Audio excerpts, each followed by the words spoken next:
Bismillahirrahmanirrahim. Assalamualaikum warahmatullahi wabarakatuh dan salam sejahtera kepada seluruh rakyat Malaysia yang dikasihi sekalian.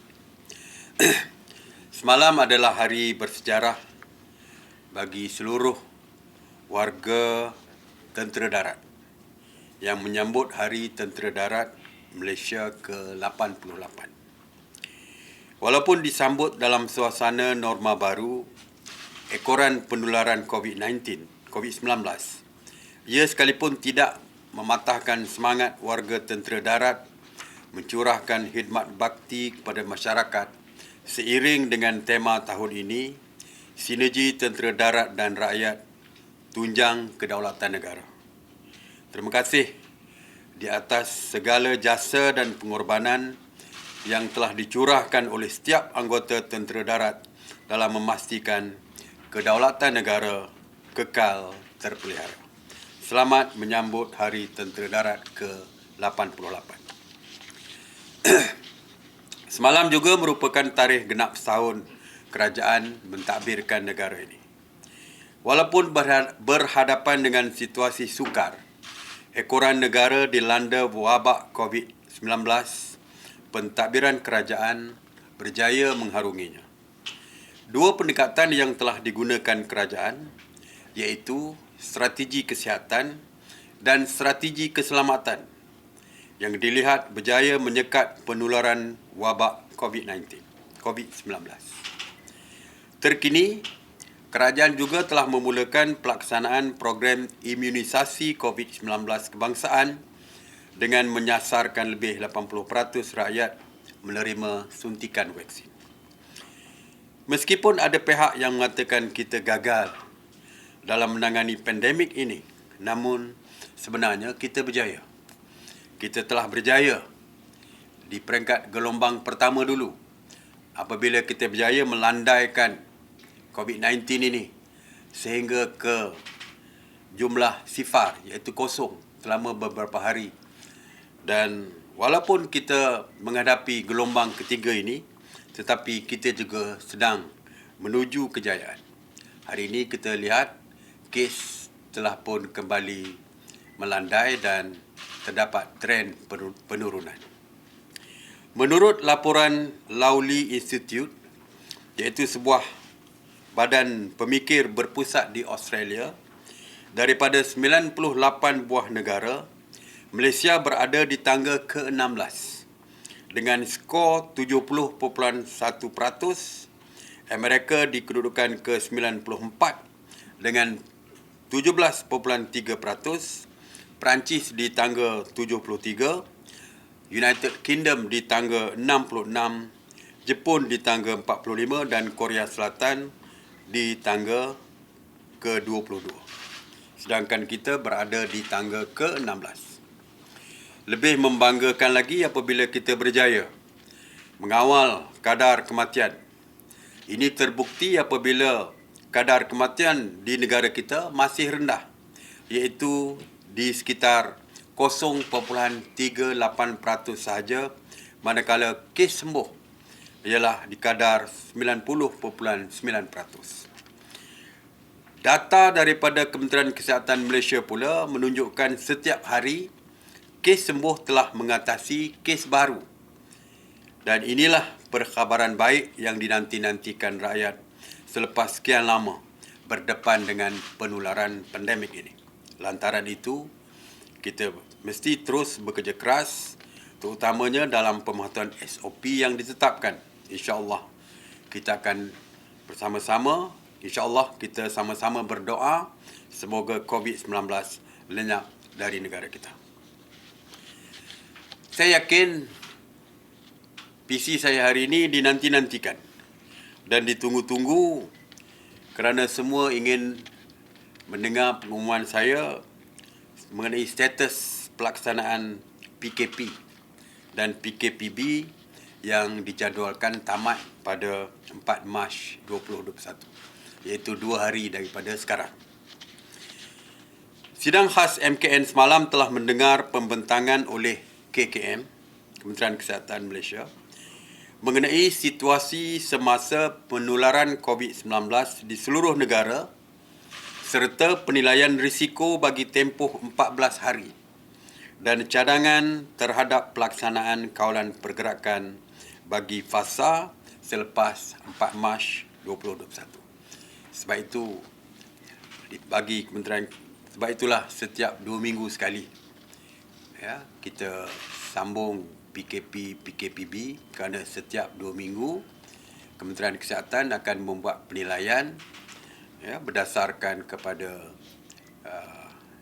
kesan selama 2 minggu iaitu. 2 minggu itu adalah tempoh inkubasi ataupun incubation period. Jadi setiap kali 2 minggu sekali, maka KKM akan membuat penilaian risiko. Dan keputusan akan dibuat selepas keputusan penilaian risiko itu diperolehi. KKM mengesahkan kes COVID-19 di seluruh negara ketika ini telah menunjukkan tren penurunan. Begitu juga dengan kadar kebolehjangkitan atau nilai R0 juga menurun daripada 1.2 kepada 0.8%. Selain daripada itu, 1.2 kepada 0.8 saya sebutkan tadi. Selain daripada itu, kes kluster dan sporadik serta kes dalam komuniti juga telah didapati menurun. Oleh itu, di atas cadangan serta penilaian risiko oleh KKM, sidang khas membuat keputusan seperti berikut.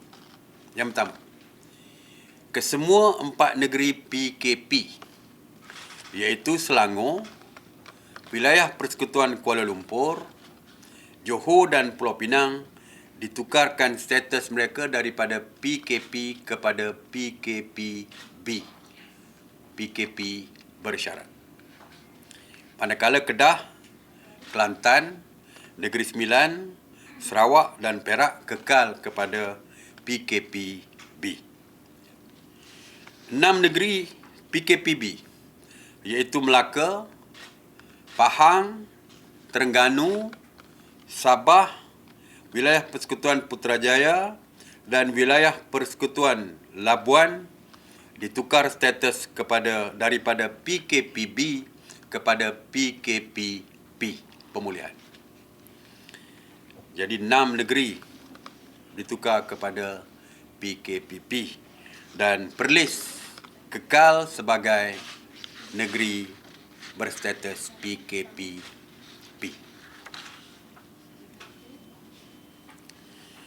Pelaksanaan PKPB dan PKPP bagi negeri-negeri ini akan berkuat kuasa bermula pada 5 Mac 2021 sehingga 18 Mac 2021 kecuali Sarawak iaitu dari 2 Mac 2021 sehingga 15 Mac 2021. Selain daripada itu, sidang khas juga bersetuju untuk membenarkan pergerakan rentas daerah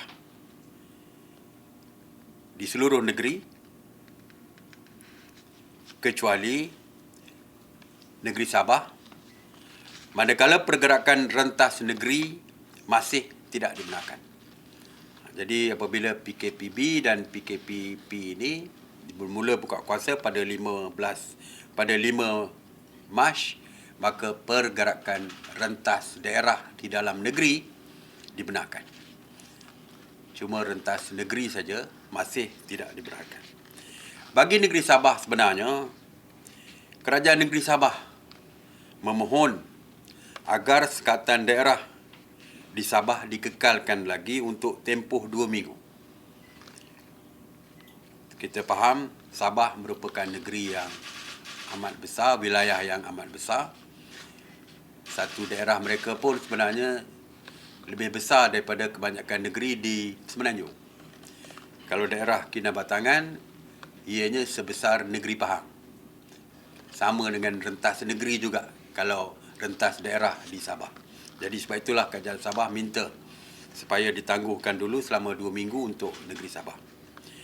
Manakala barter trade dan transshipment di Sabah akan diaktifkan semula dengan pematuhan SOP yang ketat. Okey? Jadi itu menjawab persoalan daripada seluruh rakyat tentang status PKP di 4 negeri. Dan juga dari segi rentas daerah dan negeri. Setakat hari ini rentas negeri masih belum dibuka.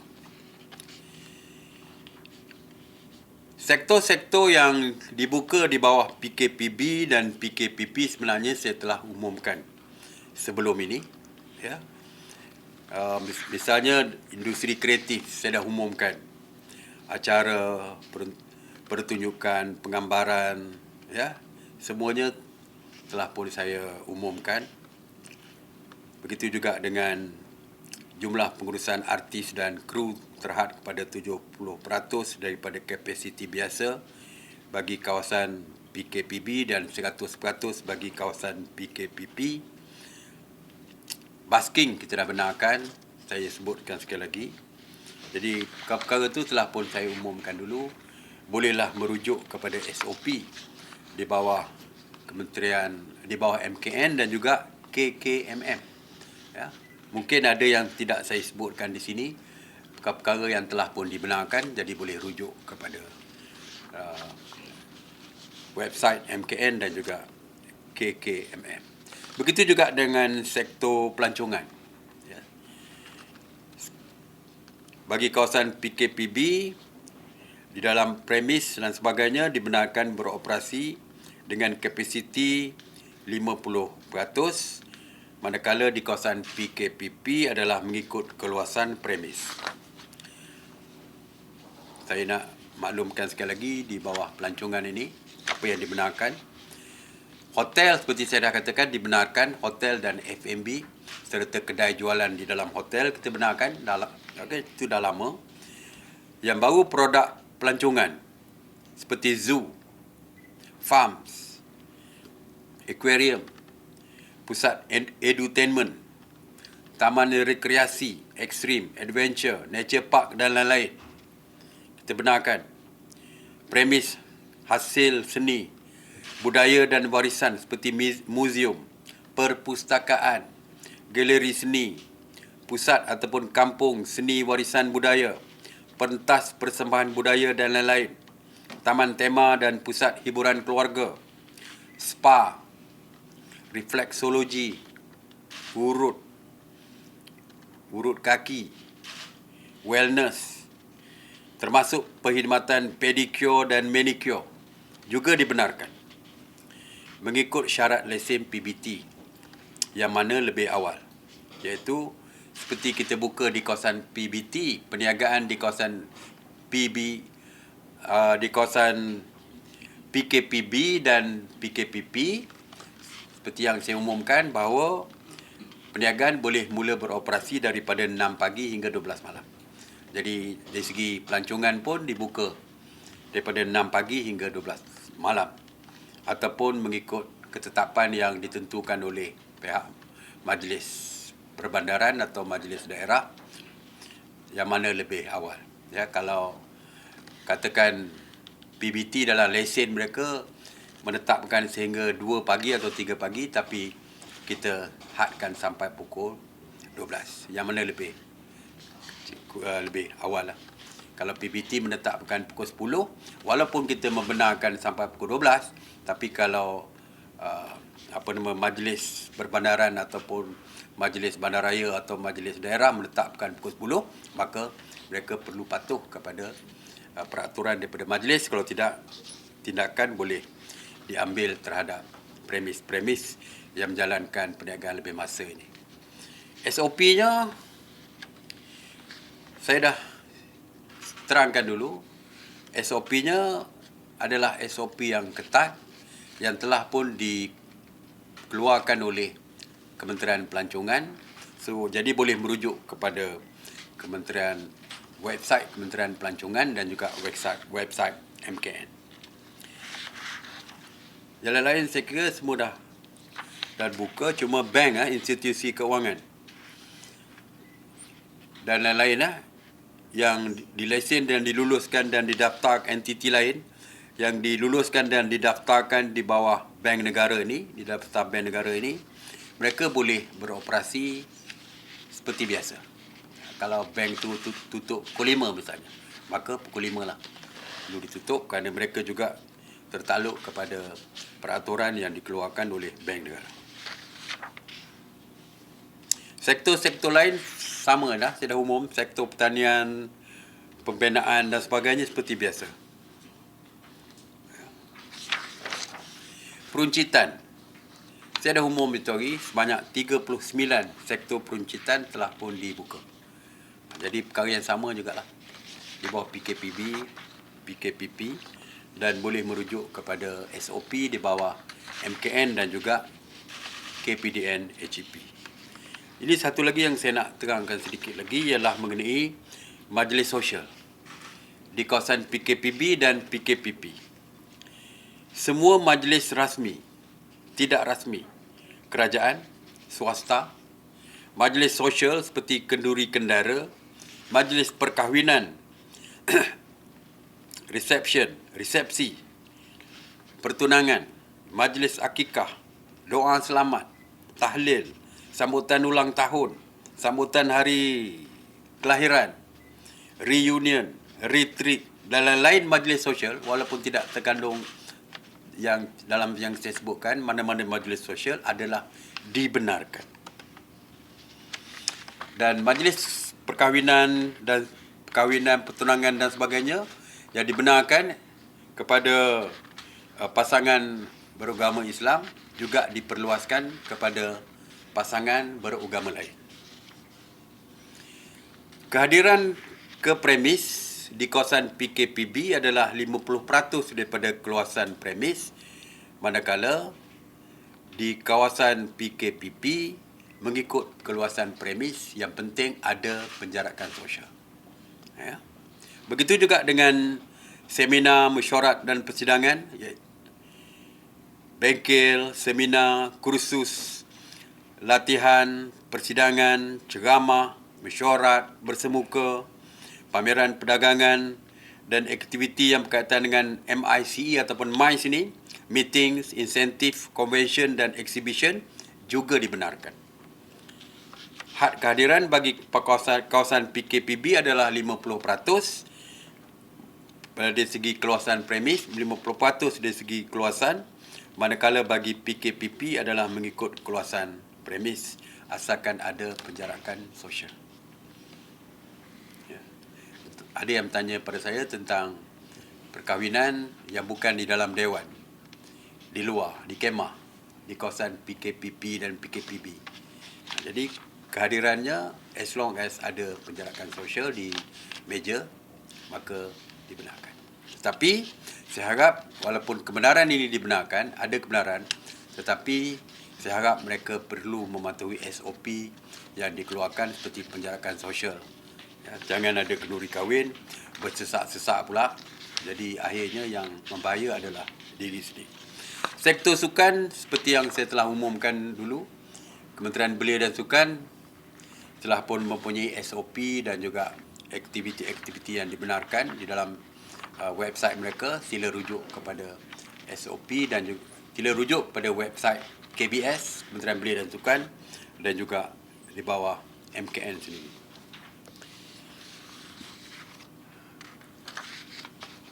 Ada satu kawasan yang dikenakan PKPD, iaitu di Flat Sibuya dan Town Villa Sibu, Sarawak, yang dijadualkan tamat pada 4 Mac 2021. Sehingga kini KKM telah melaksanakan saringan terhadap 6,818 penduduk dan daripada jumlah itu terdapat 277 kes positif telah direkodkan melibatkan kedua-dua lokaliti ini. KKM mengesahkan kes di perumahan Town Villa dan sebahagian besar blok flat Sibujaya menunjukkan tren penurunan. Setelah membuat penilaian risiko, kerajaan bersetuju untuk menamatkan PKPD di perumahan Town Villa dan semua blok flat Sibujaya pada 4 Mac 2021 seperti dijadualkan, kecuali di blok C, H, J, K, L, N dan R yang dilanjutkan sehingga 11 Mac 2021. Saya ingin memaklumkan sedikit tentang Task Force Operasi Pematuhan. Semalam sebanyak 3,369 pasukan Task Force Operasi Pematuhan PDRM yang terdiri daripada 15,075 anggota telah melakukan 71,594 pemeriksaan bagi memantau dan menguatkuasakan pematuhan SOP di seluruh negara. Semalam seramai 400 individu telah ditahan di atas kesalahan engkar SOP, dan daripada jumlah itu 352 di kompaun, manakala 48 individu di reman. Antara kesalahan, aktiviti pusat hiburan sebanyak 102 dan lain-lain adalah gagal menyediakan peralatan merekod butiran pelanggan sebanyak 106. Jadi saya masih lihat masih ramai yang gagal menyediakan peralatan untuk merekodkan butiran pelanggan. Saya percaya ini merupakan satu perkara yang sangat penting, kerana tujuan merekodkan kemasukan pelanggan, kerana apabila terjadi kes positif di kalangan pelanggan, maka pihak Kementerian Kesihatan boleh menghubungi mereka yang terlibat, yang dianggap sebagai kontak rapat tersebut. Kegagalan ini mungkin boleh membahayakan pelanggan-pelanggan yang lain, kerana jika mereka tidak dapat dikesan kerana tiada rekod, kemungkinan berlaku penyebaran virus COVID-19 tersebut di kalangan keluarga, sahabat ataupun sahabat-sahabat mereka. Aktiviti pusat hiburan seperti biasa hampir setiap hari ada. Hari ini 102. Jadi masih lagi tinggi. Mengenai kawalan sempadan negara oleh National Task Force yang diketuai oleh PDRM melalui Ops Benteng untuk mengawal kemasukan parti, terutamanya daripada lorong-lorong tikus ini. Semalam Ops Benteng berjaya menahan 8 orang parti serta merampas 5 buah kenderaan darat dalam operasi yang diadakan di seluruh negara. Dalam operasi itu juga 74 buah bot turut dikesan di perairan negara. Secara kumulatif, sehingga 28 Februari 2021, seramai 12,121 parti serta 922 tekong telah berjaya ditangkap. Sebanyak 445 sekatan jalan raya Ops Benteng juga dilaksanakan di seluruh negara. Jadi saya kira setakat itu yang saya nak maklumkan, dan saya juga berharap walaupun trend penurunan dapat dilihat dengan jelas, walaupun seluruh negara tidak ada lagi PKP selain daripada PKPD bersasar, yang lain semuanya tidak ada lagi PKP, namun kelonggaran yang diberikan oleh kerajaan tidak boleh kita ambil secara lewa tanpa memikirkan SOP, tanpa memikirkan pematuhan kepada SOP. Saya harap rakyat terus mematuhi SOP, kerana dengan mematuhi SOP, saya yakin PKPB, kawasan PKPB juga akan turun menjadi kawasan PKPB. Jadi yang mampu untuk menukarkan status sama ada lebih diperketatkan atau dilonggarkan adalah tuan-tuan dan puan-puan sendiri. Jadi patuhilah setiap SOP yang diperkenalkan, amalkan kawalan kendiri. Terima kasih. Saya buka kepada soalan. Soalan saya, adakah perbuatan menghasut orang ramai menolak vaksinasi COVID-19 boleh dianggap menyalahi dan melanggar ordinan darurat? yang akan berbuat kuasa mulai 11 Mac ini? Semalam saya difahamkan PDRM telah pun membuat kenyataan. Tak silap saya, Ketua Polis Negara, Timbalan Ketua Polis Negara telah pun membuat kenyataan bahawa ianya merupakan satu kesalahan yang boleh diambil tindakan. Kalau kita lihat terlalu banyak fake news hari ini yang agak sukar untuk dikawal, dan begitu juga dengan macam-macam video yang diedarkan. Jadi melalui ordinan darurat yang dipinda ini, tindakan segera boleh diambil kepada mereka. Jadi pihak polis PDRM telah pun buat kenyataan bahawa tindakan memang boleh diambil kerana ianya dianggap sebagai mendatangkan khianat awam dengan niat menakut-nakutkan orang ramai. Okey? Secara bernama. Sebelum ini, Ketua Pengarah Kesihatan Tan Sri Dr. Lesha Abdullah ada menyebut jika kes mampu diturunkan pada 2 angka pada bulan Mei. Dan adakah pada masa itu sesuai untuk dibenarkan pergerakan rentas negeri? Apakah indikasi yang diambil kira untuk membenarkan rentas negeri? Okey, seperti saya kata, setiap keputusan yang kita buat berasaskan daripada nasihat daripada Kementerian Kesihatan berdasarkan penilaian risiko. Jadi kalau kes sudah pun menurun kepada 2 angka, pastinya Kementerian Kesihatan akan menasihatkan Jawatan Kuasa Teknikal dan juga sidang khas MKN yang dipengerusikan oleh Yang Berhormat Perdana Menteri. Maka kalau ada cadangan baru, sama ada nak membenarkan ataupun tidak rentas negeri tersebut, ianya akan dibentangkan oleh Kementerian Kesihatan itu sendiri.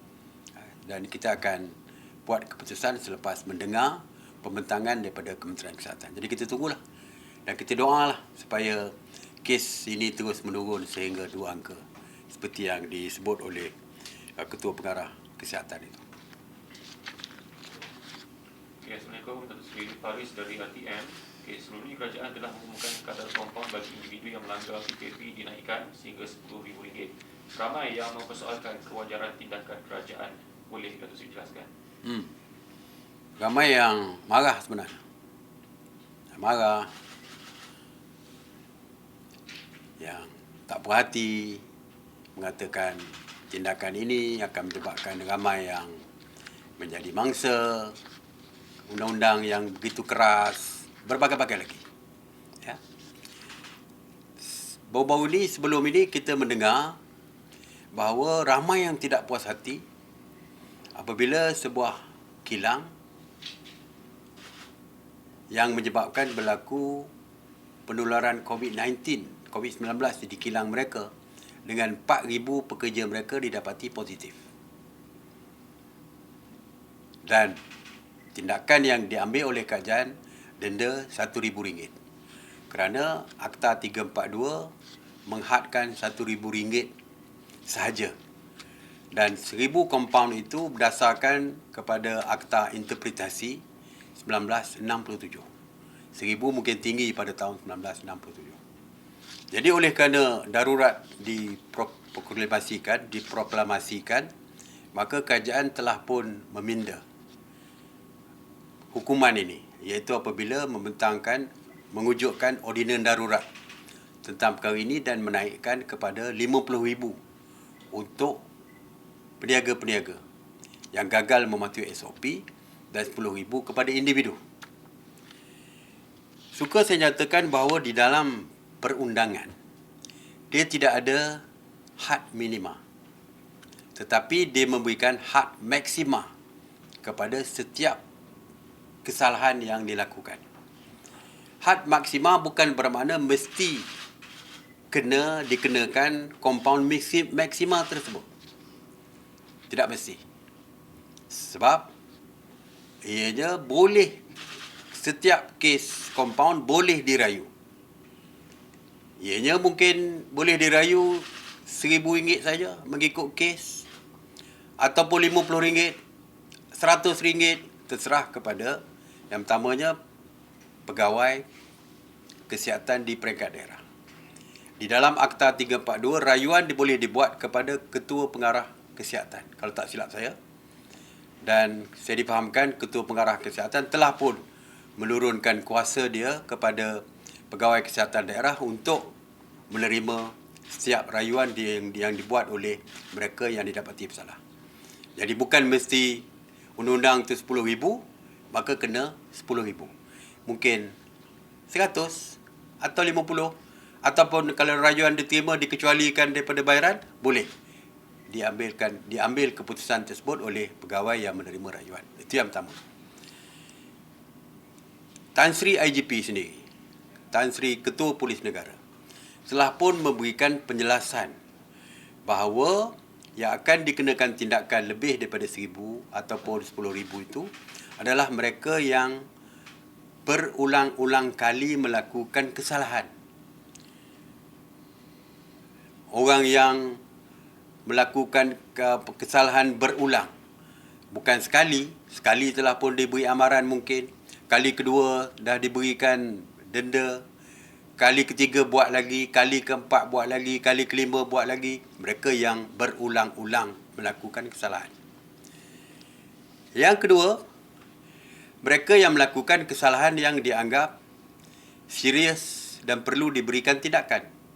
Sebagai contoh, baru saya baca tadi ada 100 lebih pengunjung kelab malam diambil tindakan. Daripada hari pertama kita bercakap soal PKP, kelab malam berada di dalam list negatif ataupun senarai terlarang.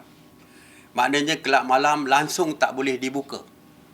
Kelab malam ni dibuka kerana adanya pengunjung-pengunjung yang degil seperti ni yang datang ke kelab malam. Kalau tidak ada pengunjung, kelab malam ditutup. Tetapi kelab malam dibuka kerana adanya pengunjung-pengunjung seperti ini.